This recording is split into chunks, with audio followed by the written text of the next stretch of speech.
Trigger warning. This podcast contains discussions about abuse, domestic violence, and intimate partner violence. Listener discretion is advised.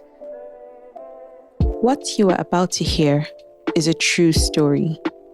My story. This podcast is about me, my abusive marriage, my fight for my life, and eventual daring escape from my ex-husband and his enabling family. My name is Bebe, and I am the authenticity warrior.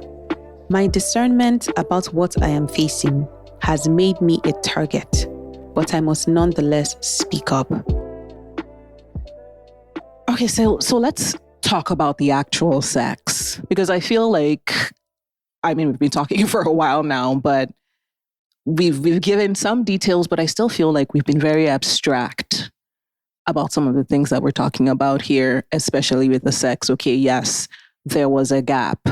There's a chasm that needed to be bridged. You're on two extremes. You're super green. He's very experienced. In bridging that gap, what are some real life examples that you can talk about? And I want to encourage you here to give the details, the graphic details, not just of the physicality of it, but also how it made you feel, the processing of it in the moment, afterwards, all of that. See it, in terms of how it made me feel.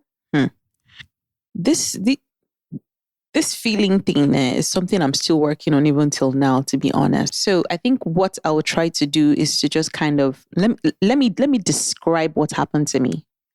And hopefully, as I'm describing, I can tap into what I felt.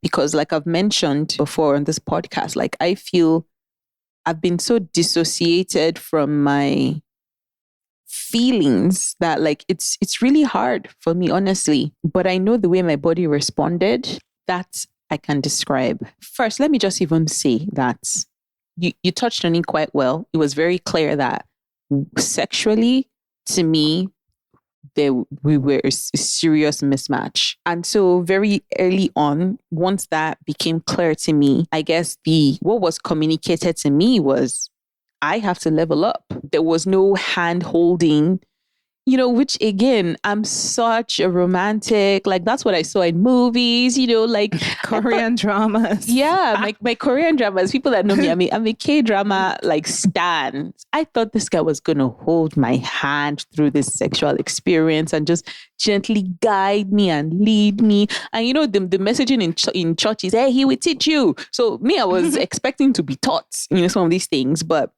I was just met with a lot of impatience, a lot of pressure. And that's why I say that I can categorize my sexual experience as just traumatic. Like it seemed like if I didn't do something, there was going to be some sort of retribution or repercussion.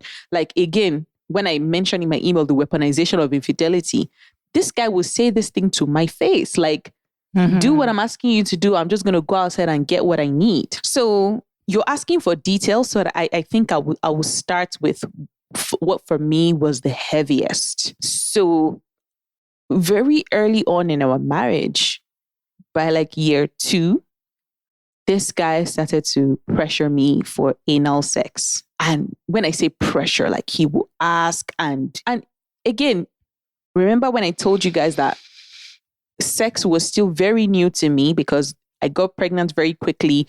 Sex was still so painful. So by the time I'd come back with my son from Canada, okay, we started to get back into the groove of things, being sexual. This is now year 2. So we've not even fully actually enjoyed like sex together because it's been so painful for me all this while. And here you are, you're already whipping out anal. Now, it's not like I'm some sort of prude or I think, or maybe anal is anything, but from my understanding, anal just seemed so advanced, like anal already. That was just the anal, okay. because again, I have girlfriends, right? And the general idea was just, I beg you, that ain't now. I had a friend that was even telling me how her boyfriend would try and slip it in there. And she had to warn him seriously, like, oh God, don't try that thing again. Like that shit is painful, And that's already problematic. A guy trying to pretend as if, oh, he missed the hole. Try and sneak it into the back door. That's a problematic act, by the way. But be that as it may, the general idea or the general thing I'd already gotten from some sources was like, this anal thing, I beg you, me, I'm not doing. So in my head, because I'm married, I just felt like, look, I know there are some Christians that they have certain boundaries, even though they are married, that, as a married, even if you are married or as a Christian, you're not supposed to do anal. You're not supposed to do this or that. But me, I didn't necessarily have those boundaries. I didn't think, I felt everything was on the table. Like it didn't matter to me either way. But I just expected like a gradual progression. Like, work me up to it. Yeah. Or let me work up to it. Yeah. Yeah. I wasn't expecting anal to come out in the second year of my marriage, for God's sake. So this guy, he would ask for anal. And I'll be like, dude, or babe, like, we have never finished exploring all the different styles. Like, let's be coming down with this anal kind of thing. He would get impatient, you kind of get upset, sometimes, he would lie. That's one thing. He would lie and say, he's been talking to some of his friends, and some of his friends, they do it, and they're always talking about how pleasurable it is, that he just wants to try it with me. That was the big deal. Shebi, we're married. He just wants to see what it's like. And, he doesn't want to try it with any other person. It's me. I'm his wife now. Like, it's me he wants to do anal with. And I'll just be like, oh, like, I'm not saying that I don't want to do anal, but like, this just feels like a little like advanced for me. Like, can we still, let's just be talking about it still. And then maybe the conversation will end on that. Then, he will not try another tactic. How I said he lied before. Then before I know it, sometimes he'll be threatening me that, hey, that was the big lead, even in what he's asking me to do. That should he go outside and go and get it or what? And me, I'll just be like, and for me, I have that infidelity thing is a serious sore point for me. And this is something I've been communicating with him since I got married. So I will now be obsessed. I'm just like, why are you threatening me that you're going to go have sex with other people, or you go and do anal outside if I don't want to? Kini, like, even if you're trying to get in, is that how you're going to get anal out of me now? Because you're trying to manipulate me, or you're threatening me in such a manner. And, it just kind of spoil the atmosphere. Sometimes while we're already having sex, so there was no discussion or anything, in the middle, he'll be like, babe, let me do it now. And I'll be like, do what? Like, in the middle of sex, like, this guy was just such a master manipulator. And it became increasingly difficult for me to say no, because sometimes this guy will be begging. I mean, he's begging, like, almost to the, how some men can do as if they even want to cry when they're begging, babe, now, please, now, I beg, now. Please now, that kind of, honestly, I don't even know how it even took me so long to even say no, because, man, this guy was good. Like, you beg. I'm just like, I'm just not ready. I'm just not. And, I think part of it too, again, is with me, and this is my germaphobe, Kini, like, that whole going through the anus thing, like, in my head, I'm just already thinking about all the leftover poo or whatever. Like, I'm just like, I just wasn't ready to be seen like that. Like, anal is like, we're going there. We're really going there. And I just wasn't ready. But he could never take no for an answer, begging, threatening, lying. At some point, he even said he has actually done it before, but he just wants to feel what it's like with me. That it will not be fair that he has done it with other people, but he hasn't even done it with his own wife. Like, and sometimes I'll call him out, so he'll be like, your stories aren't adding up. I thought you said you've not done it before. He said, no, I never said that. Like, this guy gaslight would just lie to my face. But I mean, like I said, it became increasingly difficult. Like, a year would go by, 2, 3, or whatever. Of course, I'd get pregnant again. Then, for the most part, sex is kind of off the table because I'm just too sick and all of that. So I think in the end, we ended up having anal for the first time sometime in, like, I believe either 2019 or 2020. And I have to tell you guys, I kind of have to pause. I have to pause because, like, I just want to make sure that my emotions are well. One of these times where in the middle of having sex and he whips out his request yet again. I think that day had been a really good day for us as a couple. It had ended really, really well. So we're having sex and he makes his request, in the most loving, gentle, begging-ish, like, baby, please. I've been asking you for this thing for a while, blah, blah, blah.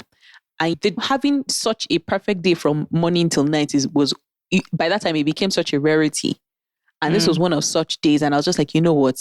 Let me not spoil the mood. So I was like, okay, you know what? All right, let's do it. Kind of thing. So immediately the way he jumped off the bed, he was just so happy. He was like, thank you, baby. Thank you so much.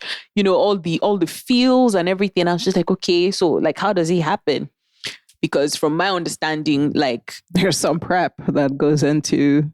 Yeah, there was some prep. I know that it's like, at the very least, I think I had understood that you had to be very well lubricated for it. At the very least. Yeah. So we go ahead. I think he jumps off the bed. He's so happy. I guess we finished the first round or whatever. And then we go get my lube. And then like he rubs it all over himself. I think there's even some attempts to kind of rub it on me too as well. At least the entryway and just this thing is about to happen kind of thing. And, I think I won't say, I think we have to have a safe word or like, dude, like once, like we have to stop. Like if this thing is not making sense. So, and he was like, yes, don't worry. I should trust him, blah, blah, blah, blah. Okay, no problem. So we kind of get into position and then we begin, and immediately it is so painful. And I'm just like, you know what? I'm like, baby, I'm sorry. I don't think I can. This thing is painful. Like just barely the tip kind of went in and it was so painful. And I'm like, I don't think I can do this. And he was like, baby, please now, come on now. You promised though, like, and all that kind of stuff that he has been begging me since now that how bad. Like now we're about to do it now. I'm saying I can't do it. I was like, okay, you know what? I'll try.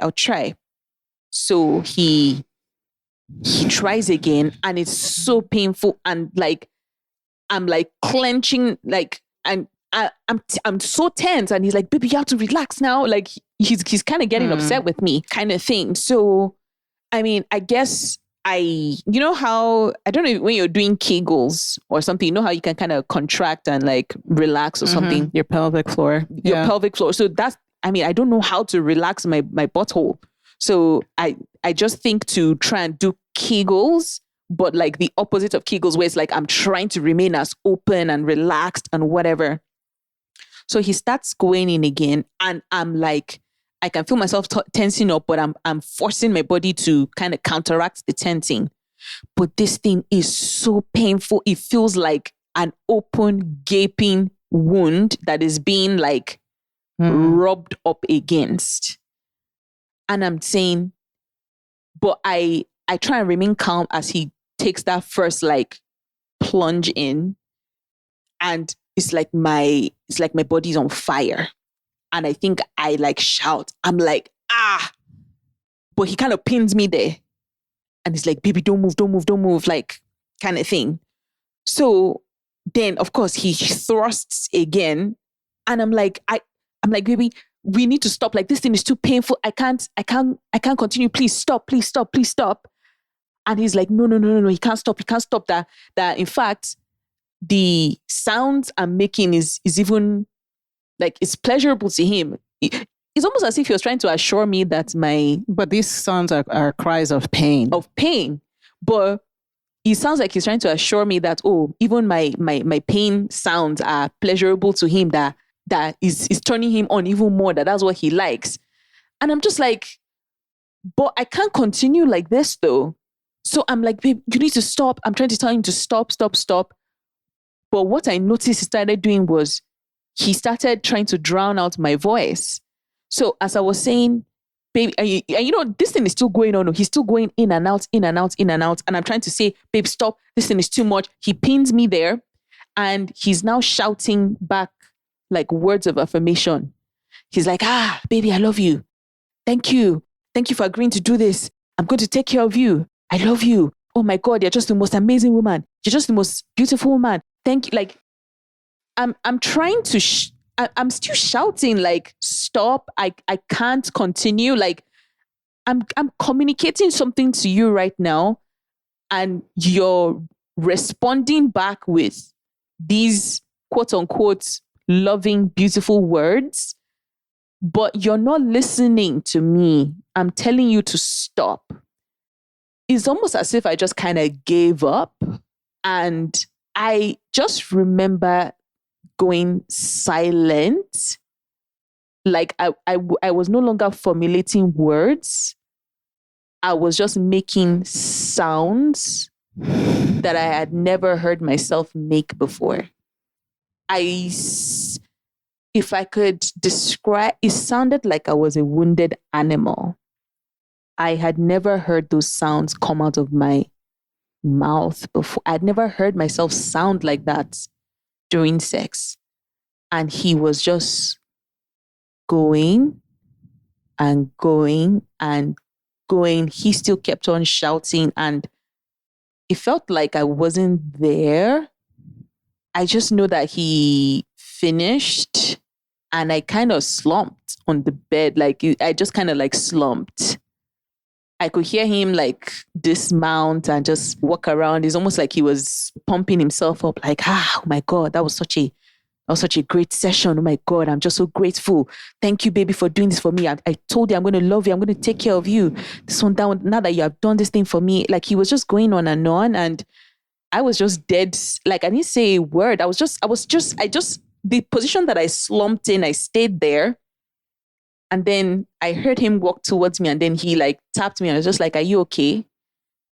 And I just remember saying, I don't know. And then he said, and I think he just kind of brushed me off and just like, don't worry about it. It's your first time. That's why. Don't worry. That's just how it is. Blah, blah, blah. That you see, like, thank you. Now that you have done it now, can you see, like it was a good experience, right? He was trying to get me to say, oh, I had a good time. It was like, it was a good experience, right? You liked it, right? And I just said, I don't know. And he just kind of brushed me off. I was like, don't worry. Let me go and get some water or something. Like he now just moved into like caretaker mode. Like, don't worry, I'll go and get us some water. I'll go and get us some snacks. Don't worry, we'll watch a movie, all of that. And I guess he went to go and get those things, and he came back, and I was still in that position.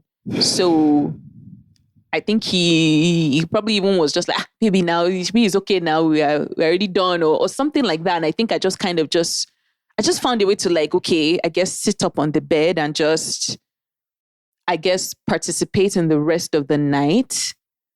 But on one hand, like my feelings were just like, okay, that was painful for me. One, I believe I said I wanted to stop. Like I didn't want to continue, but I felt like I was ignored. I get like this thing is not giving. Like I guess I'm supposed to be happy, and like because this guy is so. It's been a while since I've seen him this happy before. Like he's so happy. He's so elated. He's like the happiest. Like I said, the day already started off so well. So I'm just like my own energy, the way I feel about what just happened to me isn't matching what's seen as the vibe of the room.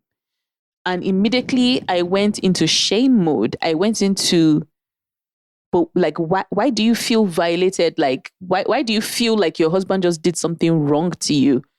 You're not supposed to feel that. You're supposed to feel happy that you guys just bonded, I guess, on a new level. I mean, look at him. He's over there. He's happy. He's eating snacks. But I had to immediately stop all my thoughts because, again, I didn't want to feel like I was ruining the night. We're just about to watch a movie. So I just kind of I guess I just shoved all of that away. And I didn't process it in the way that I've come to process it now, post leaving the relationship, post delving deeper into the fact that, like, I mean, in my email, like I wrote sexual assault. I wrote all these other flowery, colorful words, but as I'm talking to you guys right now, my understanding of what happened to me that night is rape. And it's been a struggle for me to say that, like, I was raped. Wow. Wow. First of all, I just want to commend you for your bravery and courage in recounting that, and assure you that you're not alone. Like, those 3 words, I was raped, is a Me Too story for many a woman, too many a woman. And this is your story, this is your narrative, so I want to keep the focus on you. But I want to affirm you that what you described there was rape. The minute you said stop, anything that commenced after that is rape, was rape. And, first of all, that's just confirmed off the bat. But, there's something that really jumped out at me when you were recounting that. And, it's the fact that usually the gaslighting comes after the fact. Someone will tell a lie or say they didn't do something or refabricate what happened. And, one can almost kind of convince themselves to, because that's the aim of gaslighting, because there's been that time lapse and, getting you to not trust your memory and stuff. But this guy had gotten to a point where he is deviously and dastardly, like, refabricating, gaslighting you in the moment, refabricating the reality right there when you're literally whimpering and saying stop, shouting first of all, whimpering, going completely silent. And he's here raving, drowning you out. It's just heinous. And I don't want you to have any doubt that this guy knew. He knew what he was doing. He knew. So how did you feel in that moment when you're saying stop and that shift of reality, like, you're not, like, what is even going on? Are you in a dream? See, first of all, I felt so helpless because I am shouting. He's huge, I remember. He has pinned you. He has pinned me there. I'm saying stop. Like, I want to, you know how you can come off like a penis, right? Mm-hmm. This guy held my waist there. And the thing is so painful out, like, and the movements are painful. So it's not like I could start getting to a struggle there. The guy has pinned me, and then he's shouting these words, these beautiful things to me.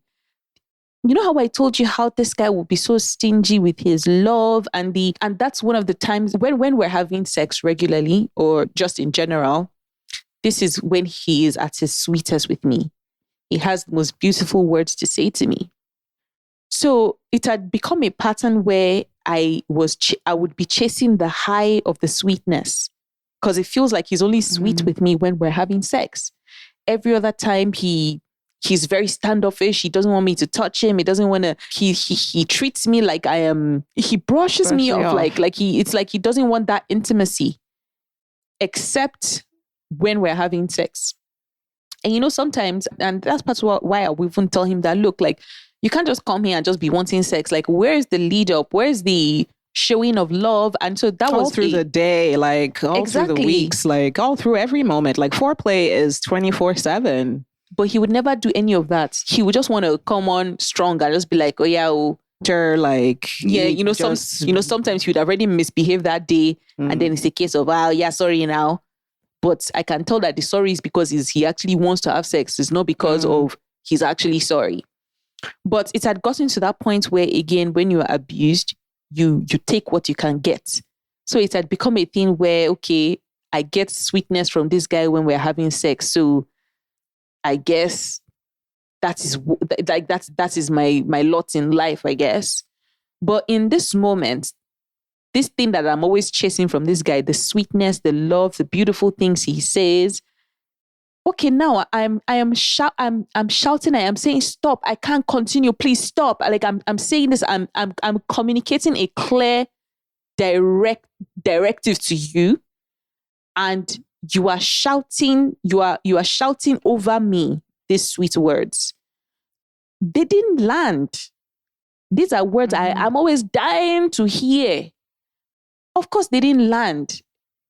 I saw it immediately for what it was, that this guy is drowning me out. But this thing that you're saying about reshaping the narrative, it didn't even occur to me that, that's what he was doing. He was like creating deniability. Yeah. So that, who knows, maybe if a third party came there now, they would think, oh, we're having fun together. Like, do you get what I'm saying? Like some random, if there was a fly on the wall, that fly would not know that anything was going on because this guy had like drowned my shouts out. And like I said, we live in a very communal space. Who knows? Maybe that's even why he was even shouting over me. Maybe he was trying to drown out what I was saying and the noise I was making. Because like I said, I sounded like a wound. I'd never heard the sounds I was making. I wasn't even, how I wasn't even screaming. It was deep grunts. Like I was like I'd never heard myself sound like that before. And it didn't sound like a sexual sound. It wasn't. So him doing that, it's part of why I kind of went silent. Like, what can I say? Okay, I'm pinned there. I've been physically restrained. My voice too has been restrained. What is there to do? You're helpless. It's the helplessness. It was clear that he's going to finish. And he did. So I think my mind, honestly and truly, wasn't ready to comprehend what happened to me that day. That's natural. That's normal, by the way. But I'm so proud of myself still, because I always say, I'm not a liar. I don't lie. I'm so proud of myself that when he asked me, are you okay? I did not lie and say, yes, I am. I said, I don't know. Because truly, I actually didn't know. So honestly, guys, again, just trigger warning, because please take care of yourselves as you're listening to this episode, because even for me, I've had to take multiple breaks as we're recording. You might not pick up on it because of the editing, but this is difficult for me. This is difficult. I think if I were to even be very honest, and part of what even annoyed me again, even about this anal, it felt like I felt like I paid a hefty price for this guy's happiness, for this guy's pleasure. And what I noticed with this guy as a pattern, it didn't matter what I did to make this guy happy. He would just be entitled to it. He will very quickly demand it again. Like almost the very next sexual encounter we had, immediately he was already asking for the anal again. I was like, something that I'm still trying to recover from. Like for me, like the guy was just he was so fucking selfish in this, whatever, I don't want to call it a marriage, in this rubbish that we had. Because I'm like, did you not hear me? Were you not there? Oh, he was. But this guy is an abuser. And in doing, like, it's part of the gaslighting, in minimizing that first incident and doing as if it was nothing. It was nothing. There was nothing remarkable or, about it. It's part of him, again, refabricating the narrative, reworking the story, and also getting what he wants as well out of it. Because there's no way, like what you've described there's no way there wasn't an impression.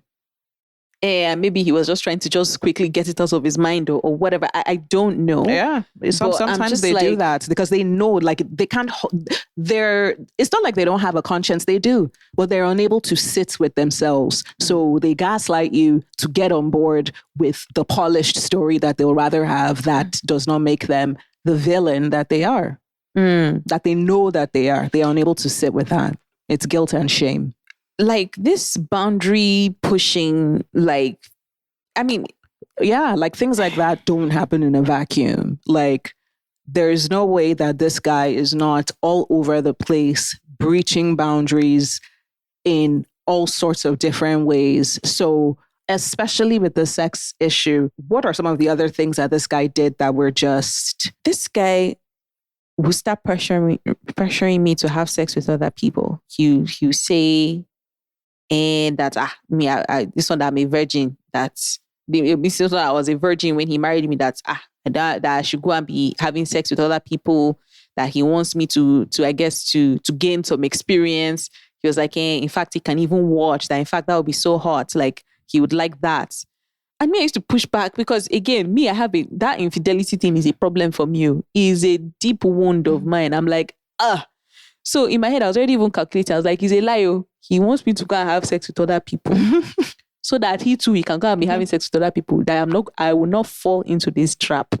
So, like, I don't want to laugh, but like, again, and he will pressure me that, hey, let me go, that I should go and have sex with other people now, that so some other women self, they will even be grateful that their husbands are encouraging them. mean, he probably has a voyeurism kink, but say that and then let's have a conversation about it. It's not all this virgin shaming. Toro, bottom line is, it's not like I don't have any stances on all these sexual things, to be honest. I don't have any, I don't want to. There really was nothing that was off the table for me, except, this whole bringing in other people and all of that. But I don't, there's no shame in it when, couples have an agreement but this guy, my spidey senses were just always tingling. He always felt like there was some ulterior motive to every single thing this guy was asking me to do. I could never trust his requests for just like the simple requests. He doesn't have good intentions. This is not a well-intentioned person. It always felt like he was some sort of puppeteer trying to set up something for something else. Do you get what I mean? I could never trust it. So in my head, I'm just like, no, thank you. No, it's you that I want to be having sex with. No. So you pressure again. And, like I said, he used to weaponize infidelity. So again, that's why in my head, I'm just like, he's pressuring me to start having sex with other people so that one, he could start having sex with other people too. Or, like he said, he wants to be watching his son. But all of this was this wasn't my own preference. So why is it me that always has to keep pushing breaking down my own boundaries and violating my own boundaries for your pleasure? Like, things never happen on my own wavelength. The little request that I make, I love hugs, I love kisses, it is always so difficult to extract from this man. But the ones that he wants, he violently takes them from me, forces me, shames me, until sometimes I bend to his will. Do you understand what I mean? Yeah. And another thing that also just started to really cause a strong sense of distrust for this guy in my relationship was how I started to notice how the guy would be calling me ugly. But like sometimes, these backhanded compliments. Negging. He's calling me ugly, but he hasn't used the word ugly. I started to notice that, Abby, did you just call me right now, But you say something in some long-winded way that just basically means, I'm ugly. Sometimes you say, I look like a man. My body is not, I don't have the body of a woman. That's my body is like that of a boy or like that of a man. Sometimes having sex with yourself is as if it's with a man. Like you pass those kinds of like silly, like stupid comments to me. But there was just something for me. I happen to love the way that I look. Yeah, I have an athletic build because I was an athlete all my life. Not so much now, by the way, but that's just me. I'm a mesomorph. Like once I just start working out just a little bit, all my muscles will start like bulging. Like that's just my body type. But I happen to really, really love it. I also happen to really like the way that I look. As much as growing up, people would call me beautiful. I remember in secondary school, you know how all these random arguments, hey, who is the finest girl? This one, that one. There's no day that my name never appeared on that list. Even upon all with the whole, but she's black, all that kind of, but still my name will still appear on the list that, if only she was lighter, she would have been fine now, but she's still fine. So when he'll be trying to pass all these comments to me that sound like he's calling me ugly, that sounds like he's calling me unattractive, I used to I'm just like, you were already well affirmed in that, so he couldn't distort that reality. He couldn't convince me. But it made me really, it's one of the things that made me really just start to really distrust this guy and his word to me. So, And I mean, there are some people listening to this podcast who may eventually find out who this Paulinus is, but I'm not trying to be mean here, but I beg. Like, who are you to be calling anyone anything? Like, dude, like, even if I'm sorry. It's not from your own mouth. Like, it's not you that's going to be calling me these things. So all of this will happen in my head, of course, because I would never, it depends, do I want to provoke a fight or not? I would never challenge him and be like, bros, look at your own face. Like, look at you, like, since we got married, look at your size. Like, and this is not fat shaming here, because I know that it was a sore point for him, but he's the one that had like really become overweight and just, it's not me. It's not you that will now be calling me unattractive and saying I look like this, I look like that. But what used to be very bizarre to me was sometimes he would, and with these abusers, like you said, is like they cannot hold their own shame. They cannot hold their own wrongdoings. They always come and tell on themselves. Or because when you've been such a good victim to them, they can trust you to whitewash all their dirty deeds. So sometimes you come and tell me these things, and I'll always put a positive spin on it that no, it's not like that now. Don't be too hard on yourself, or I'll always, because you're used to building them up. Yeah, because when you build them up, when you affirm them, the love flows. So you become very skilled at it. So sometimes you bring all the dirty deeds that he's done, how he'd been violent with this person, how he beat up that person, he would have victimized himself. So I'll now tell him that, okay, I understand why you did that, but maybe next time. I wouldn't just like call him out and say stuff like that. So I remember he had come and talk to me. He just randomly he was just telling me how, because the guy watched a lot of porn. So, and again, sorry, I feel like I'm talking all over the place because there's just so much to get out. So that's another thing, another boundary violating thing he used to do. He used to try and get me to watch porn because he used to watch a lot of porn. Now, guys, if you remember, I told you guys that this guy gave me a password that that's not his life anymore. Right. All that kind of stuff. Yeah. By the time we got married, this guy was openly watching porn morning, afternoon, night. Like, he didn't send me, he didn't send anybody. Like, he was watching his porn. So maybe he was feeling bad that me or whatever. So he would not be trying to get me to watch porn with him. And I'm just like, dude, like, I think I tried once or twice, and I'm just like, I don't get it. Like, this doesn't turn me on, number one. Like, and some of the kinds of porn the guy was watching, like, it wasn't particularly it's not your shtick, yeah. It wasn't my interest at all. So one of these days he was telling me about, there's this new porn that he likes to watch, and everything, that he just wants to be himself. He just wants to be free. I guess he's owning some of his interests now or whatever, that he just likes it. He likes watching beautiful women with penises have sex. So in my head, I'm like, at least from what I'd seen in like just popular culture, the way men always behave when a penis enters a room. Oh, like violence against trans women. I mean, again, with the studies, like, a Black trans woman's lifespan is 35, I think, because of the violence of men. They are like, Yeah, so because I always notice that men will be so tense about a penis featuring in any of their sexual fantasies. So the homophobia, yeah, because of all of that, a feature of misogyny, Nigerian society again. So Paulinus was talking to me and telling me, and I was a little shocked by his calmness, by his openness, his demeanor, that's just what I like, and he doesn't care what anybody has to say. He likes what he likes or whatever. And then, so he was not like, that in fact, that I should come and watch it with him and all of that.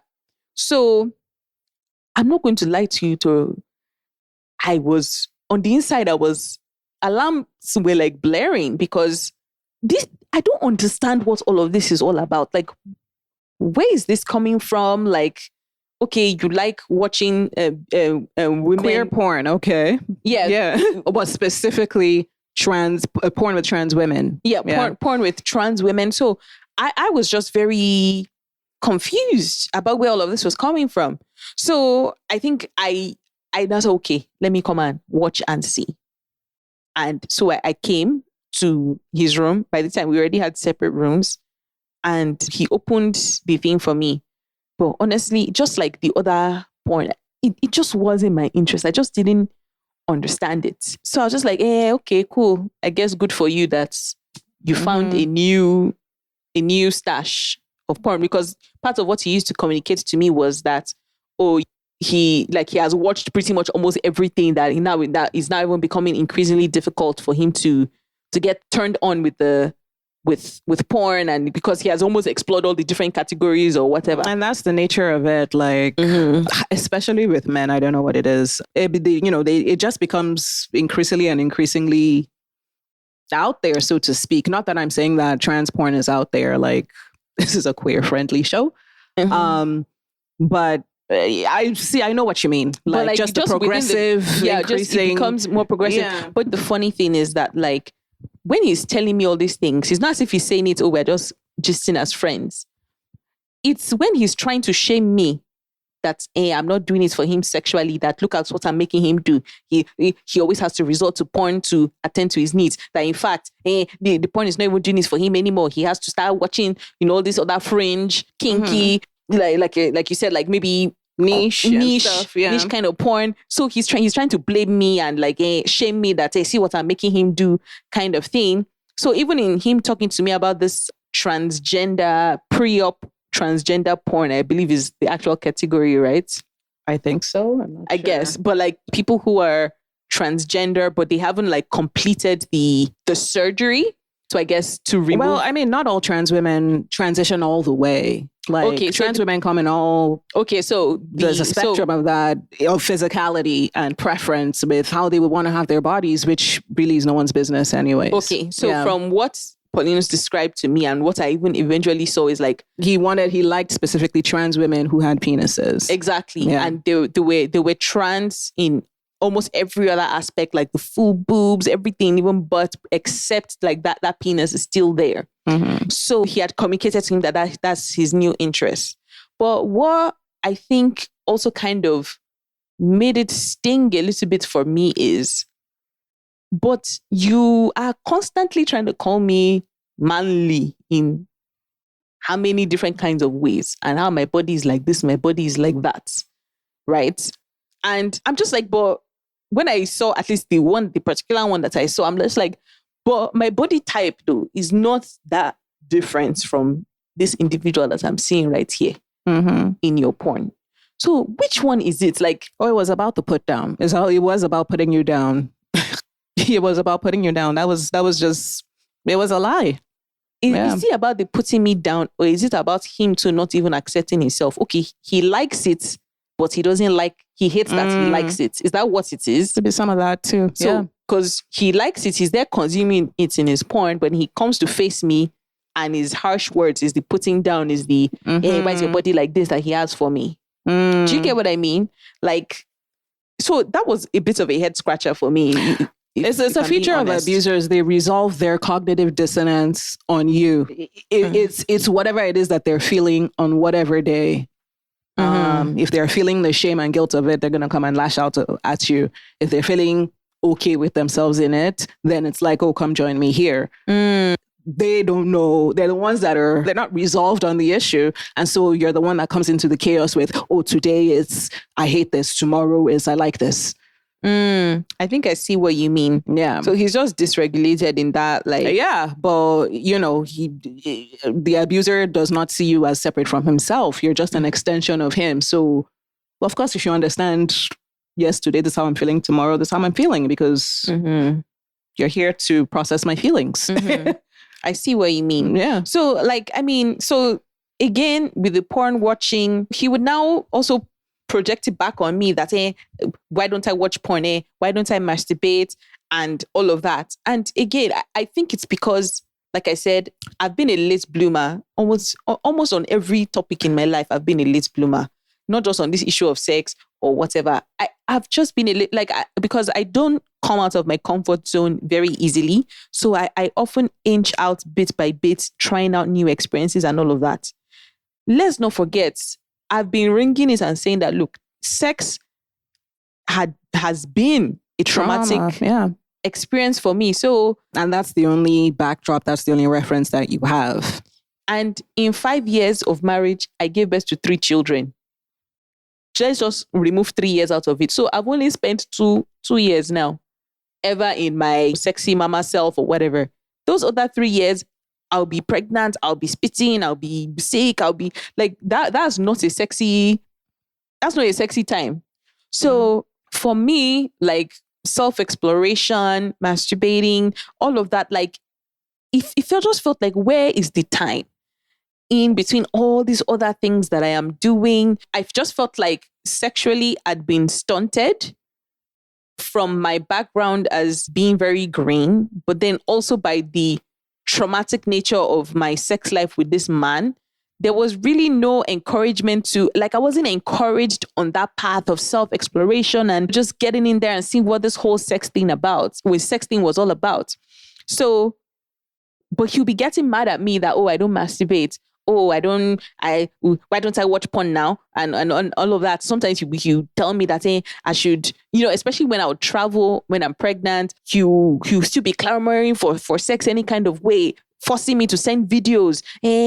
Go and buy sex toys. And then I should be using them and then sending him videos or get on a video call and be showing him live and all of that. Now, all of this is fine. I mean, there really is nothing. But my issue with this Paulinus was he always tried to draw down on equity that he did not build. Reaping where he didn't sow. Where is the love? Where is the support? Where is the encouragement? When he's telling me all these things, he's usually in a very bad mood or in a very flippant, like there was no love, encouragement of a healthy sexual expression for me. He always felt like I was either being manipulated, shamed, harassed, prodded, like there was no love there. And so for me, I shut down. And occasionally he would have kicked and screamed so much. I would just, okay, fine, I would do it. But all of that just made these things. It's coercion, all of that just made these things that should be natural, that should be beautiful. I should want to do these things. Like it took away the joy of wanting to do these things because there's all this history of just manipulation and just all these bad vibes around it. Yeah. So, I mean, again, when I talk about these things, I'm not trying to kink shame anybody, or maybe people should like be as expressive, be as sexual, be as everything as you want.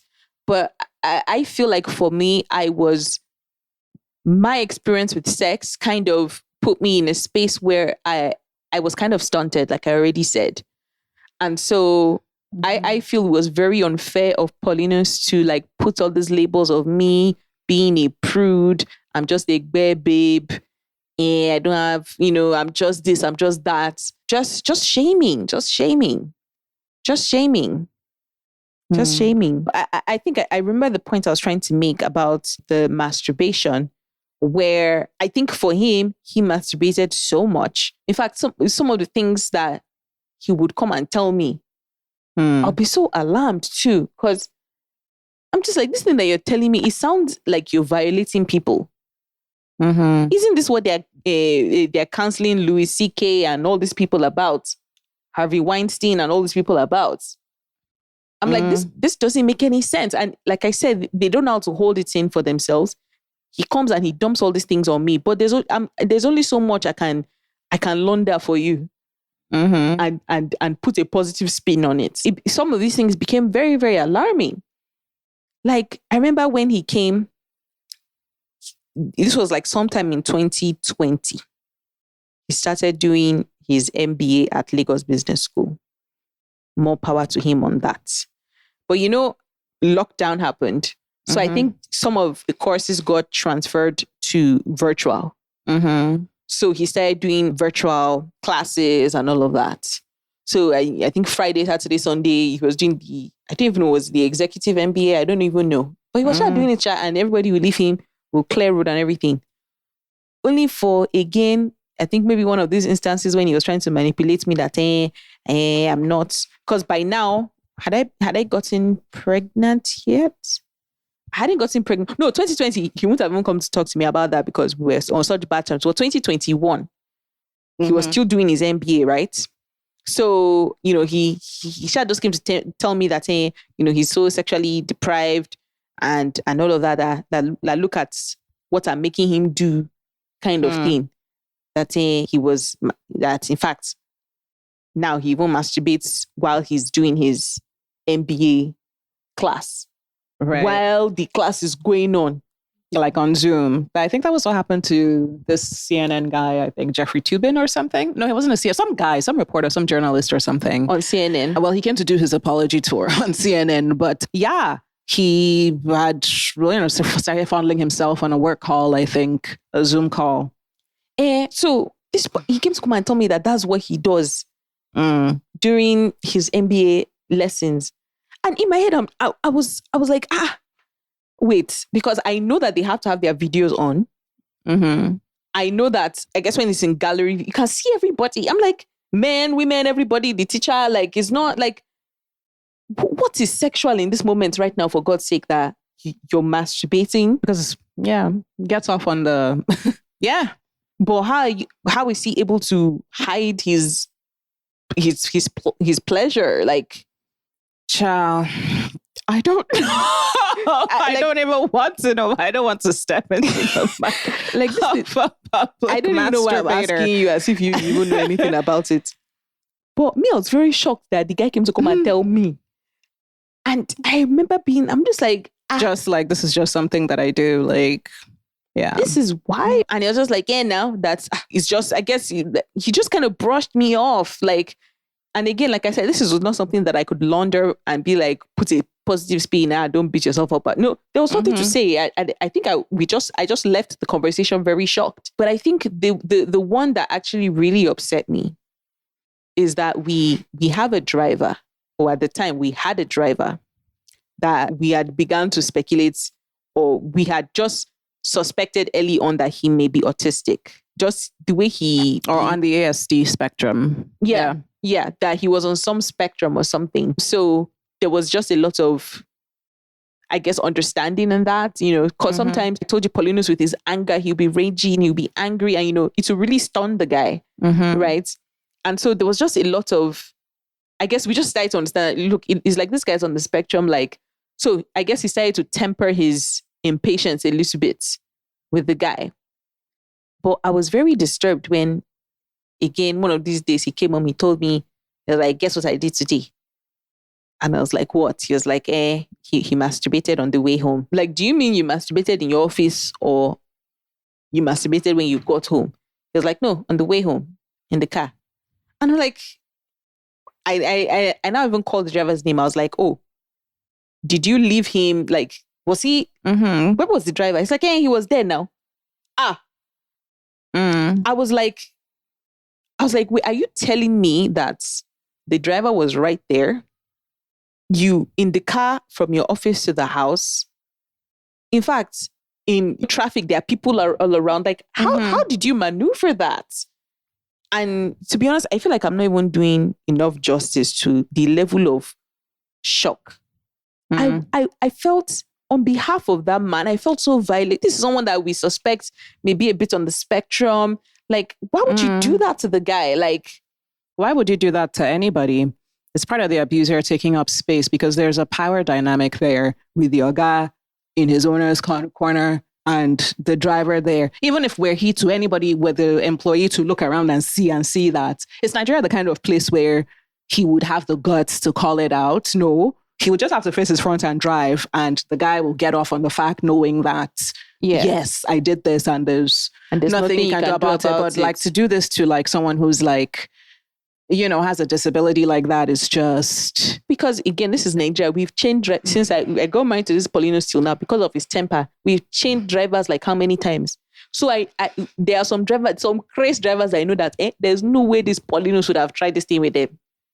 Because the guy might probably come dismount from the car and maybe even get into a fist fight with Paulinus. Like, you do this kind of thing. Do you get what I'm saying? Because again, homophobia is rampant, like in Nigeria. Yeah. Yes, a driver can be that incensed as to come out and rack with the guy for doing that there. So and that's what I'm saying, that I was very hurt that, like, dude, because this guy would not be able to challenge you on that. That's why you did that to him.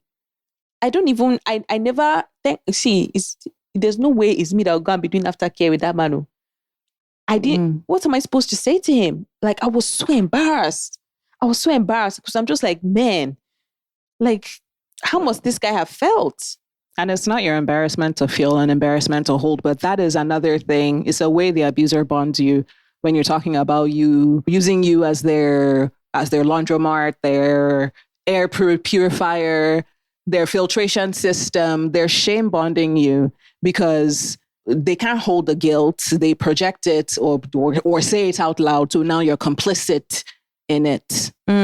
You know, so where it's part of the tactics of breaking you down, just smearing their ick on you. What he did with your iPad there is energetically, that's what it feels like when someone comes and dumps because what are you supposed to say to that? Like, what kind of reaction are you supposed to have, other than to, and if you don't call them out all the way, that's how the hook is. Because your own integrity becomes compromised. They do that. This thing that you're saying, complicit, and I think because I've been trying to understand, like, why is this podcast so important to me? Why is it important that I get my story out there? Why is it important that I say that I'm not holding back, guys? I'm not holding back. I'm saying everything that I can think to say. Even some of this, as I'm saying them, let me not lie. Miss Shame is catching me. But this, if it's shame bond, that this man is relying on, that, maybe he must cast. I'm sorry. That is why this podcast is important to me. Everything is coming out. I'm not holding any goddamn person's shame. Shatter that silence. You did it, Abi. You didn't do it. Don't come here and be saying, hey, but why did you? I'm sorry. Then you should not have done it. It's not my shame. More so with the way this man and his family have antagonized me. And they're trying to call me a liar. It's not possible. I'm sorry. Everybody should I guess, everybody should just gather themselves together and face their fronts. Because no way, it's not me you're going to call immoral. In their court documents, so you remember, it's not me you're going to call an atheist and a member of the LGBTQ community and a bra-burning feminist and the reason why I have no right to mother my children. You said all of this in court documents before a court. They went to go and file in Ekiti State, which, like, I'm so incensed. Which court in Nigeria will hear all these things about a woman and will not want to take? Called me mentally unstable. I was very. You know what? I'm sorry to digress on this mentally unstable thing because I know that this podcast right now is actually about the sexual abuse. But this is somebody that told me well into our marriage. I was very shocked when he whipped this thing out, Toro.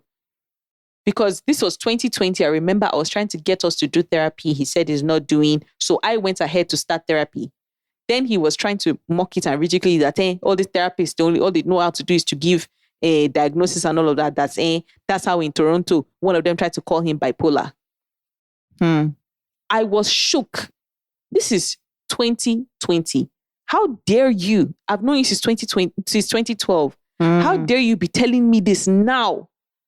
That somebody had actually diagnosed you with bipolar, as bipolar. So are you telling me you're not on meds?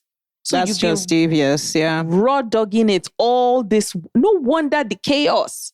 No wonder the ups and the downs. And just the whirlwind of, the confusion. And so him and his family, they gather themselves together to go and paint this outlandish, ridiculous, false picture of me. You're goddamn right. I'm not holding anybody's shame. Everything must cast. I think it's very important that I emphasize again just the boundary violating that this guy would just do all the time. I mentioned his MBA class. These are people, strangers, the driver, like these are just the ones he told me that he told, like Toro, he said to me.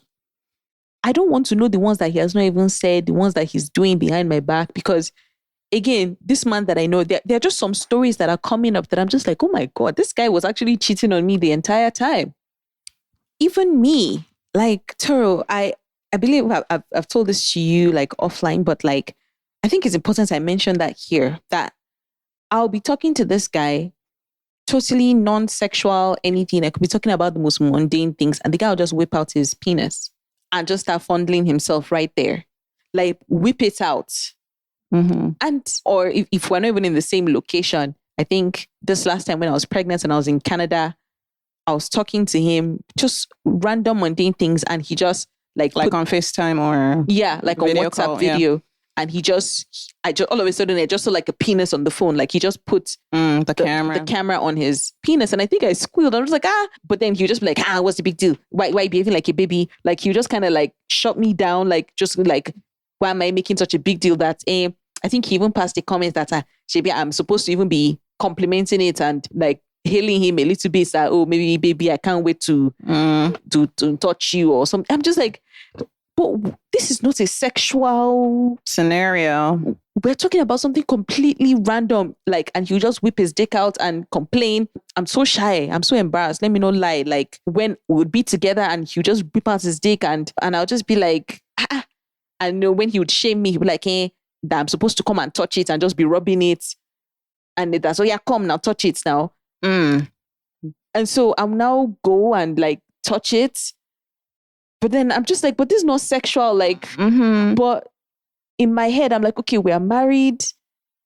I guess I'm supposed to just be sexual. Do you get what I mean? Like, it used to be so confusing because he will make it seem as if this is the thing that they talk about, say, sex or being having sex when you're together. Like, this is what it is. Like, that's what he would describe it as. Like, oh, this is what it is to be a sexual human being.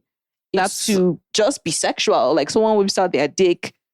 Your reaction is actually to go and rub it and touch it, not to be squealing, not to be like, what's that? Do you get what I mean? Oh, I get exactly what you mean. And it ties back into what I said at the beginning about predators wanting people who have a blank slate experience so that they can be the one to shape what the meaning of sex is for you.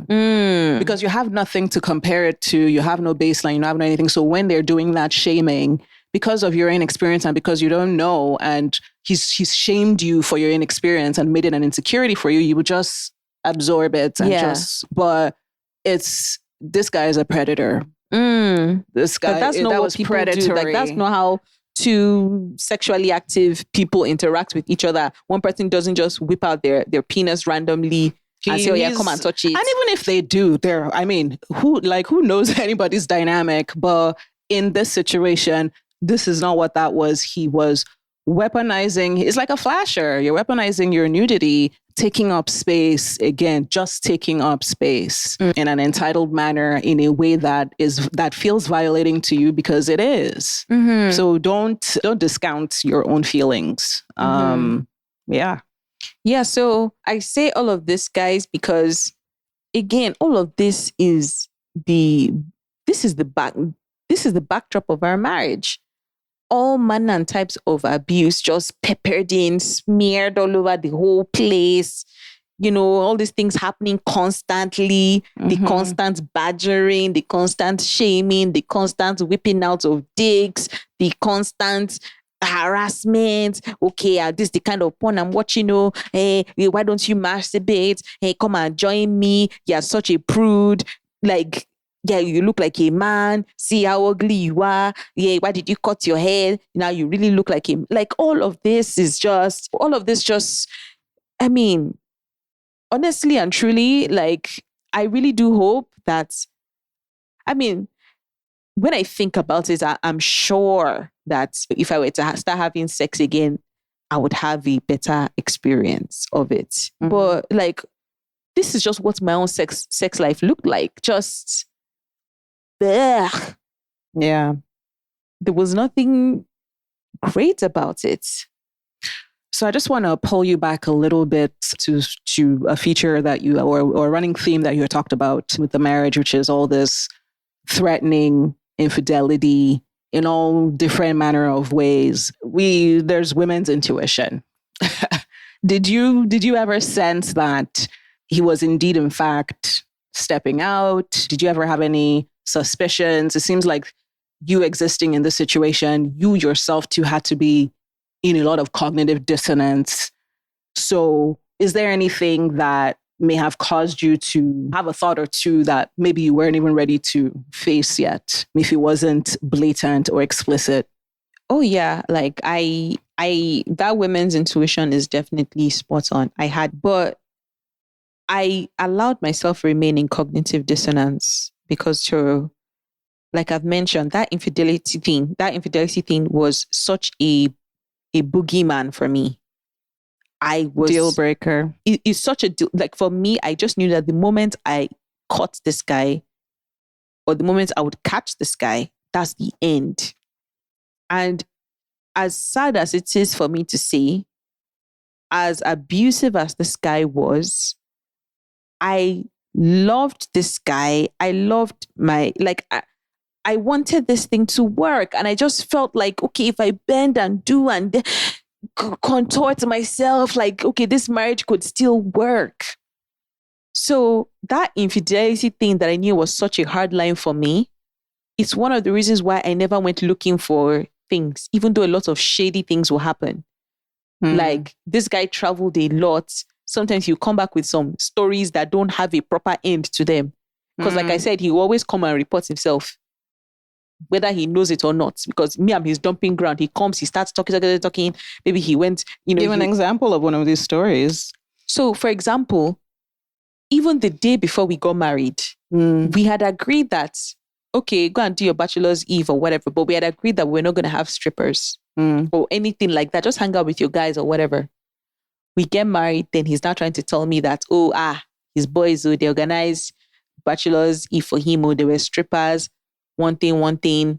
And then he talks about the fact that at some point in the night, the stripper was wearing his boxers. But the way he was telling me this story, he was like, he was trying to get points. He was just like, that's how much, like, he was trying to say that this is how much I love you, that the way he finished that stripper head, that almost like he even brushed her or something, that how dare she wear your boxers? Like, that's how much how dare she wear my boxers? Like, that's how much he carries me.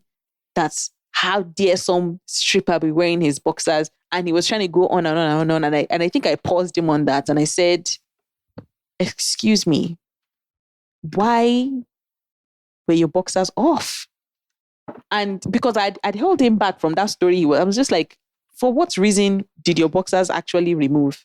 Because for her to be wearing your boxers, not only you first of all, your pants must have come off. They're nude, yeah. Then your boxers. I'm sorry. I know what strippers do. And unless you're looking for a happy ending, there's really no reason for boxers to come off. Shebi is just to come and dance and whine. And even though we already said no strippers, okay, fine, you had strippers. For what reason are your boxers off? And then now you're trying to get points. Okay, you brushed some woman. Okay, so now you're a beast. Just that's sick, number one. yeah. But then two, like, I just didn't understand that story. And I could see him getting agitated, getting upset. So I just left it. I'm just like, look, we're already married. Maybe if I found out before I said I do, sure. But what's the point in going to the bitter end on this story? The way he's already behaving, he's about to explode. So I just kind of hands off and but he knew that I had asked the right questions to know that, look, I'm no fool here. So that was one. One time he went to China. Then he came back and all of a sudden he started his story of, did you know that in China, there are some women of the night, I guess they come and they knock on guests' doors in hotels. He didn't even know that things like that used to happen and stuff like that. So he's going on and on and on that, someone even came to knock on his door. And, I guess I asked, I'm like, okay, so did you let her in? But one thing, he shall waffled along that story. He didn't really answer, but he answered. And in my head, you just kind of roll your eyes and just like, Another thing that I noticed, he had also said a similar story to about a bachelor's party he had gone to. I think he had gone for a wedding in Port Harcourt or in Enugu or something. And he was trying to tell me that, some boys, some of his friends had organized women for them. And I'm just like, I know at least 4 of you, they are married. What do you mean by the organized women for all of you? And he was just trying to be like, hey, now, bachelor's party now, you know how it is now, or whatever, that was the big deal, that nothing happened. He just got so defensive and everything. Me, I just, as much as in my head, I just tried to convince myself that, okay, you know what, maybe he didn't do anything. But my intuition did not let me rest. But at the same time, I'm just like, look, I'm not going to run myself mad here looking for smoke or looking for fire and all of that. Like if there's let me see the fire first, because seeing that fire requires me to literally blow up my life and be like, you know what, I'm done. So I'm not going to now be actively looking for that fire. That's not something that I want to happen. So I think that was the approach that I took, in that I was very passive in some of the information that I was hearing from this guy, a lot of which was very shady. I also even started to suspect that a lot of the fights that he would instigate, he would cause a fight purposely, and rage and scream and then storm out of the house and fuck off somewhere for hours. Sometimes he will not come back until the following day. I started to suspect that was him trying to justify going to go and do something outside. So he'll pick a fight in the house so that he can go outside and do what he wants to do in as clean a conscience as he possibly can, so that he can say, hey, she was annoying me or something. So do you get what I mean? So I started to suspect that was also a game that he was playing. Then finally, while I was in Canada for our last child, I remember one particular incident where I was already pregnant with my 3rd child, and he randomly were having sex. So we hadn't even started. Like he wanted to have sex. He came to my room. We had separate rooms at this point, and he started, he started trying to whatever, and he was like, then he's like, he paused and he thought about it. And he was like, oh, let's use a condom. What year of marriage was this, sorry? This is year 5. This is 2021. Oh, okay. Shortly before I left to Canada to have our 3rd child. I'm like, condom from where? Since when have we started having sex with condom? He was like, oh, don't you have some condoms? And I'm like, So, you know how I told you guys that, of course, I hadn't been having sex until I met this guy. So in like year 1 of our marriage, I'd bought some condoms because I was just like, I wonder, I guess I want to know what it feels like to have sex with condoms. So I had bought some condoms, then different, some flavored ones, some this one, that one. But we never, I think we used it once or twice, and we just never even used it again.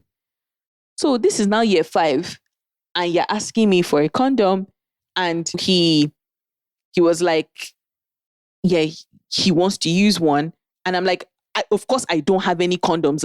And he was like, what about those ones that I bought that time? I was like, excuse me, those are probably expired. Like, I'm not using expired condoms. You know how when you're pregnant, your pH can kind of be like off balance. You start getting a lot more like yeast infections randomly and all of that. So I was just like, no, absolutely not. You're not messing up my pH balance using any expired condoms and everything.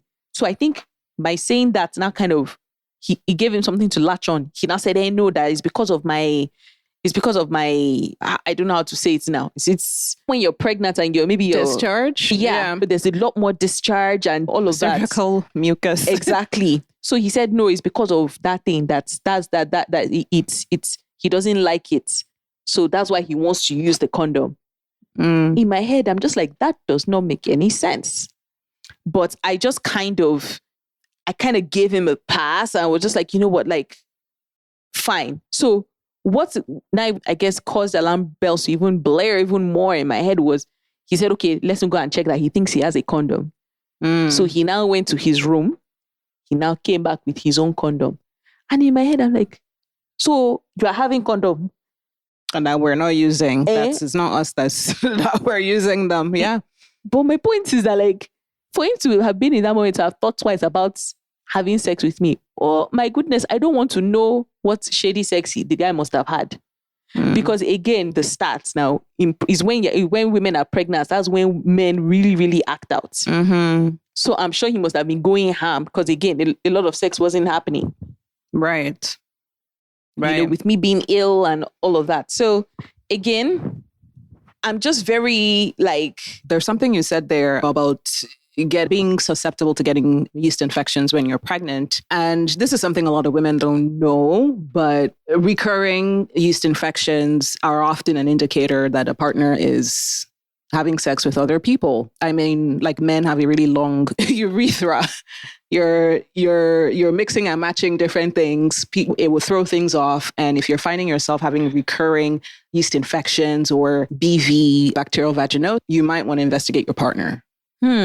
So like, I didn't know any of this, but the guy used to weaponize it and be like, oh, it's me. Like maybe I'm just not maybe taking care of myself well enough, which wasn't true because like I used to be extra about it. I had started, is it not the bikini one, the one with sugaring? Yeah, I'd started sugaring that one. So I was like, for me, it's just so convoluted because I'm just like, this guy was projecting a lot on me, but it made me tense. It made me self-conscious that I need to do better. I need to be better. So when for me, discovering that, oh, it wasn't me, I wasn't the problem. Like it was this guy. And I would get treated. It seemed like at some point, I think I'd even had it like back to back. But I just became, I'd even gone to my hospital. They said, oh, maybe it's my IUD. That, I now even started to make him be extra careful, washing his hands and all of that because they were like, oh, when you have an IUD in, sometimes it can spark some of these things. So I already know, like, there was just so much shadiness going on with this guy, his whereabouts. I could never figure out. Sometimes he will go, he will come back, he'll say he's with this friend, he's in with that friend, he will not come back till the next day. I already know that this guy was doing a lot of shady stuff. But I think the thing that confirmed it from me where, okay, I could no longer almost, pretend as if, until I catch him by the shokoto before I say he's doing stuff was my friend. This guy tried to have sex with my friend. Right. While I was pregnant in Canada with our third child. My very good friend. And the arrogance to think that she wouldn't report back. And I felt so embarrassed. I felt so bad for my friend for her to have been in this position. And, I think it's important that I think she's one of the people that we have to interview and bring on here because there's also so much that she as well can bring to this conversation, including the fact that this fucking Paulinus like tried to have sex with her. How ridiculous. Yeah. Again, this is one of the reasons why, prior to my return back to Nigeria with our third child, I insisted, I'm like, you are going to do an STD test. Because remember, Turo, like all through the time that I was away, it was, I'm going to have sex with other people. Turo, you asked me about women's intuition and let me just bring this up. Because I started to suspect, because randomly he would just bring up the whole, oh, I want you to be having sex with other people. And the pressure will be so high on it. So I now started to suspect that it's like the guy has already started having sex with other people. So he's now retroactively trying to find equal ground, like trying to gain equal ground with me.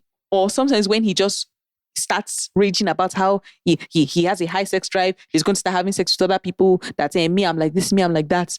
Sometimes the pressure will be so high that in my head, I'm just like, this guy has already he has probably just done something and he's retroactively trying to settle find equilibrium again. Exactly. He's retroactively trying to gain permission. He was like, and sometimes he'll try and manipulate and beg me and say, baby, if you can just do this for me, that he will love me forever. He'll really, really take care of me. He'll really, really appreciate me. I'm like, take care of me. This one that you used to bamboozle me to bring me back to Nigeria, which kind take care of me that are you going to do kind of thing. So again, that's how I know that the guy was already doing stuff.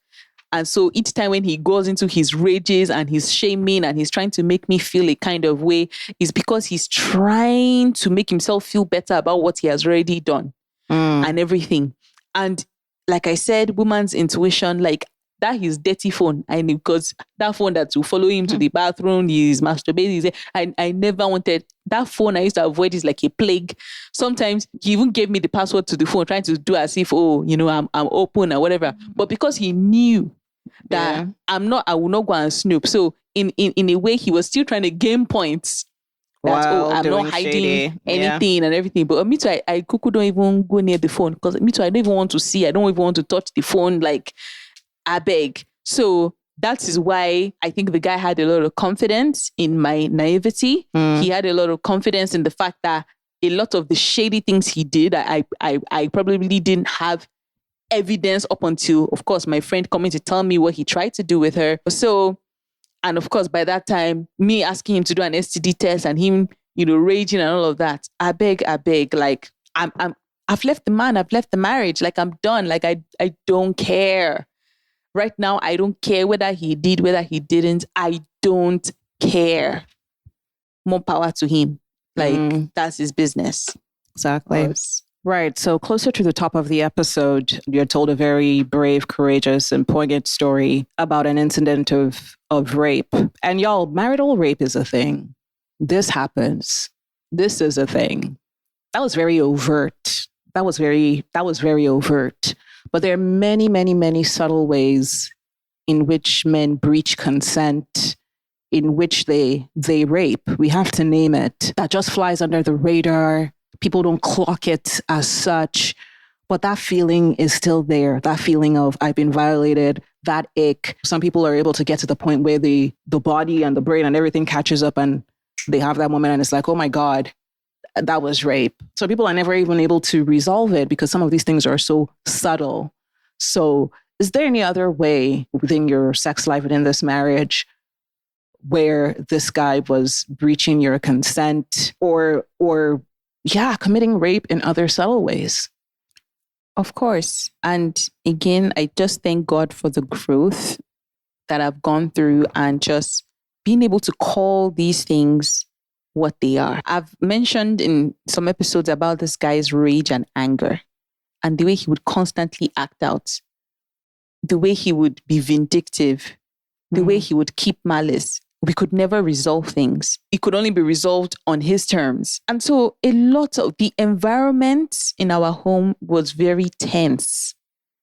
It was such a tense environment. And in the middle of all of that, I've had 3 children. So clearly there's some sex going on. But my point is, in all the things that I've described in this episode about how he would get sex out of me, take sex out of me, the atmosphere was just never right for 2 adults to really and truly enjoy sex. So there was all this weaseling that the guy was doing to get the sex, right? So sometimes he may have raged at me today. Right. Then he will come and meet me. He will give me some sort of stupid, flimsy, foolish apology that, and in the beginning, I didn't even clock. In the beginning, when we first got married, he would say his apology, but before I know it, he's rubbing up on me and, oh yeah, it's time to have sex kind of thing. But over time, I started to call that behavior out. I'm just like, babe, like it's starting to feel as if you are only coming to tell me sorry because you want to have sex. Like it has never occurred that you would have acted out, you would have misbehaved, and you say sorry, and then that's the end of it. So I started to call him out, but of course he'll flip it on me and get angry that that's make the up. Way exactly that's the way couples make up. That's the way they get back into alignments. That is the sex that kind of brings or seals the apology or something. But I could never shake up the feeling that like, but we're not good though. Like it's not that you had come to apologize to me. And one thing, we just happened to have sex. Sometimes almost immediately on the back of the apology, the rubbing has started. So for me, I'm just like, no, but my spirit is telling me that it is not the apology that is causing the sex. It is the sex that is forcing out this apology from you. Which was not adequate for me, and I don't want to be here. Exactly. And then sometimes, again, because these abusers, they don't know how to properly apologize. They don't know how to make amends. This thing that you're apologizing for, you do it all the time. How many times will I tell you? You will still do it again. So over time, the apologies didn't mean anything to me because the behavior didn't change. And then on top of all this shit, you want to have sex. So sometimes I let it not be as if you're holding a grudge again or something, you withholding. That's another thing.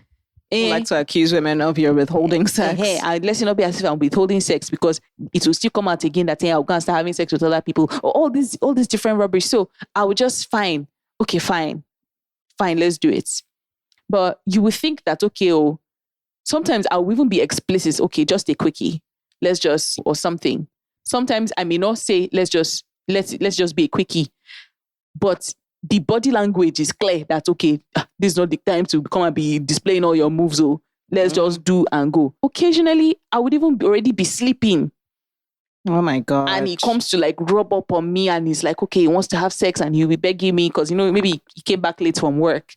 And I'm just, I'm sleeping or whatever. And he's like, please now. Okay, fine. My describing all these different scenarios is, this is just supposed, you can tell your partner is making a concession for you because they love you. You can tell. Be respectful of your partner. Let it just be a quick thing. Get what you need and let everybody just move on in peace. But what used to irritate the hell out of me about this guy is that's when he now wants to start having some protracted, elaborate sex.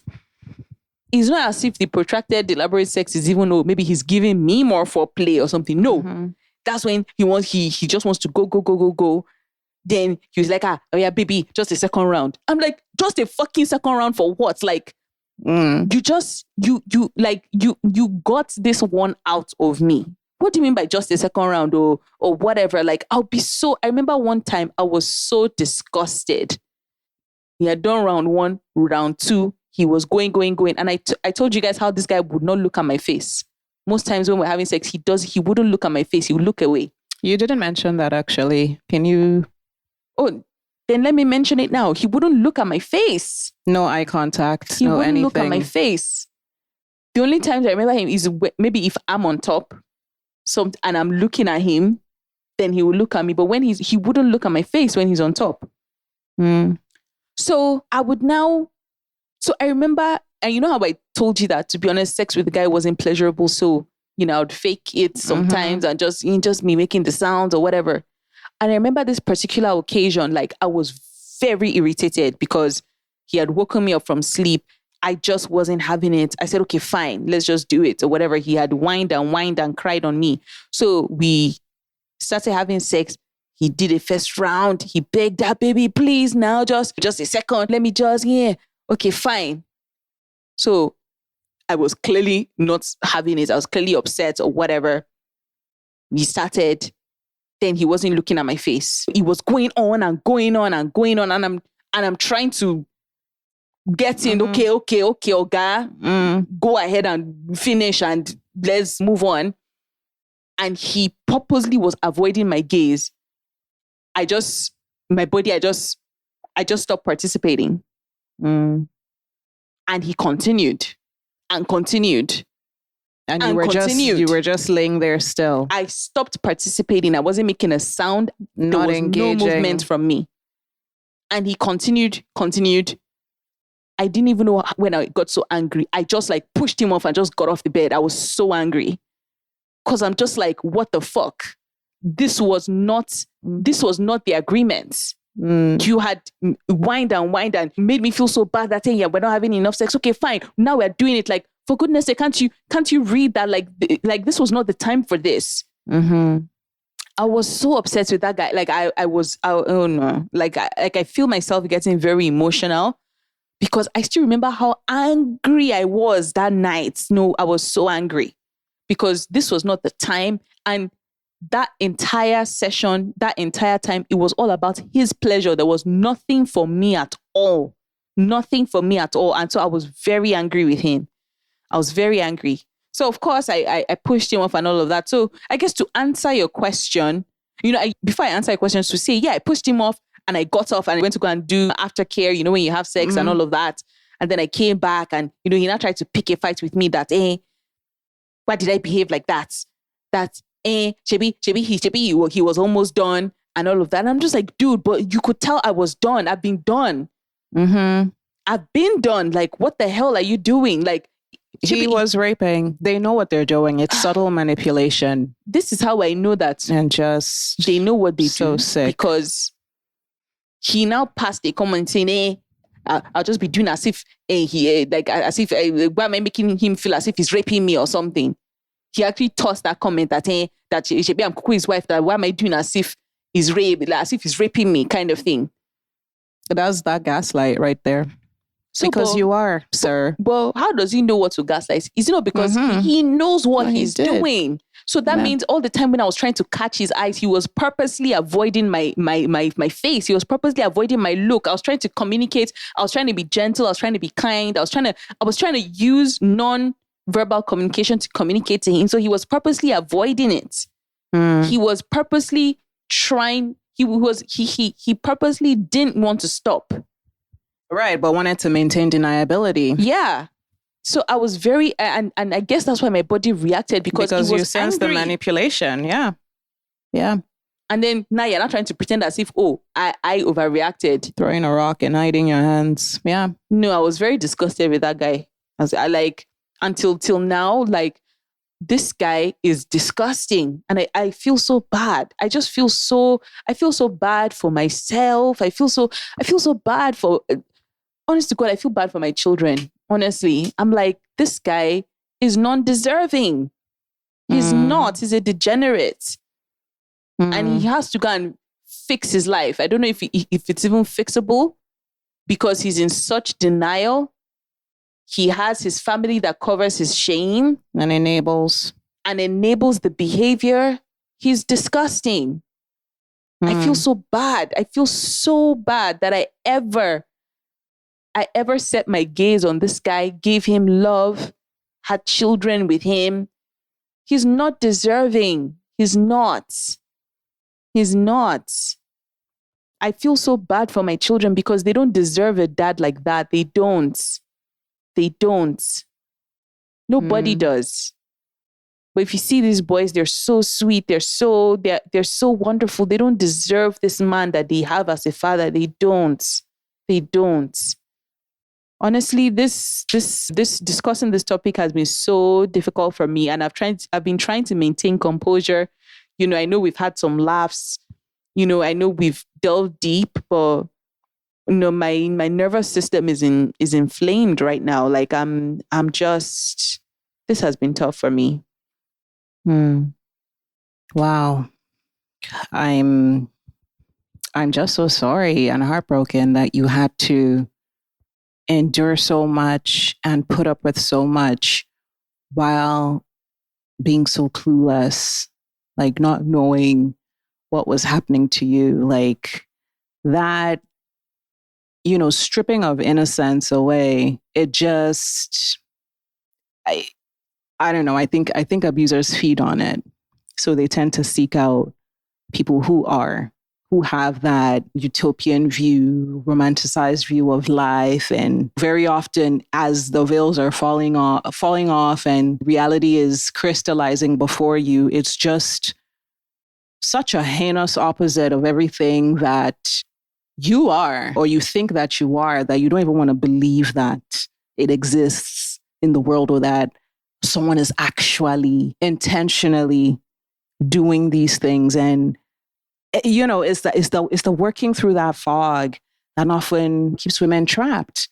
They're just not being able to tell what's really going on, because some of these things are happening on such a subtle level. By the time they're materializing physically, when someone is violating your boundaries like that, so brazenly, so physically, you can bet you they're doing it in all sorts of other subtle ways as well. And, I can't commend you enough for your strength, your core at the end of it. Like, this is a dense, your core is dense So he couldn't overcome that. And by the time he had strip, and finally getting to the point where he's really touching who you are, who you know yourself to be, you had that strength to get out and to give those kids, those precious kids, a chance, the best chance that they could, given the situation. They can't change who their father is, and without their father, they wouldn't be here. So you just want to stay in the present and look to the future. And the position that you're in now, which is with them, with you out of there and with them out of there, is the best chance that you could do for them. And you did that. And so I just want to commend you for your intense bravery for that. And even in sharing your story, it takes strength to be this vulnerable. It takes strength to be this open and to tell the story and to tell it like it is. No sanitizing or anything. I'm encouraged, I'm inspired, and I'm just happy to be here to be able to support you. Just wishing the best for you on your healing journey. And when it comes to healing and these things, not only is it non-linear and cyclical, and it feels like you're going round and round, but it seems like you're excavating deeper and deeper layers as well. It's almost like at the beginning of that healing, it's a very raw, chafed, open wound. But it starts to scab over, then it starts to itch. To feel like, okay, there's an itch here every now and then, and before you know it, then it's a scar. So it's not to say that you'd forget, but healing is available. Healing is possible, and you've taken more than the first step on that journey. I mean, I thank you for saying all of this, because to be honest, doing this podcast actually takes a physical toll. Right now, I have like a massive headache. Toro, those people who know me, I don't get headaches. But right now I have a massive headache. Doing this has been tough, but I'm glad that I'm doing this, because there's something you said, none of this, what happened to me it was intentional. It was meant to break me. It was meant to destroy me. And and again, I say, I'm so proud of myself. And I by no means wish this journey on anybody. You don't need to be put through the fire before you know you're strong. But I'm glad that I know. Now I know that, goddamn, I am strong. And that's what this guy underestimated. Since I was young, what they used to describe me was brave. There's so many things that I would do, and my mom would just say, "Oh, wow, you're so brave. You're so brave." And for me, that seems to sum up just the entirety of this journey that I've been on. And this warrior's path that I took, man, I'm so brave. And now I know it for sure that I am. Yeah. Yeah. And that's a lesson. That is a lesson. Wow. So that brings us to the end of the list from the email that we read at the top of the episode. So we've talked about his parents' reaction to all this, and I'm sure our audience is very curious as to what Paulinus' own reaction was. And so on the next episode, we will get into that, get into the meat of that. But for now, as we've said multiple times, this has been heavy for us to record.